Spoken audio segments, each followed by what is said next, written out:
Tinitraining ko na yung anak ko tsaka yung pamangking ko para pumick up, i-pick up sila sa ibang junk shop.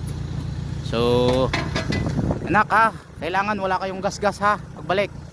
Walang gasgas ang tao, walang gasgas ang sasakyan ha. Dapat safe, ingat kayo. So ako naman magdi-deliver ako ng bakal. So mag-isa lang ako, at hindi kasi pwedeng sama-sama kami, wala kaming magagawa pag sama-sama. So ako lang mag-isa. Training natin silang pumick up. So ito na tayo mga kabubog, pabalik na tayo galing sa pagde-deliver ng bakal, At tingnan natin kung sinong mauna sa aming makabalik, yung anak ko ba na pumick up ng bubog o ako na nag-deliver ng bakal.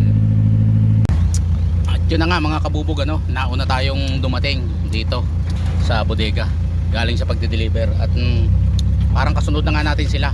So tingnan natin. So yan na nga mga kabubog, kasunod na rin natin yung isang truck. So tingnan natin kung walang mga bangas.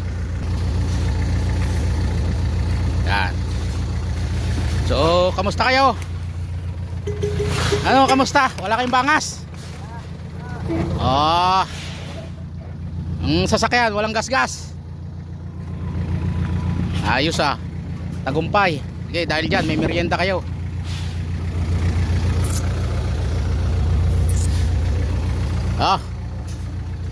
Dahil dyan may merienda kayo. Merienda muna kayo.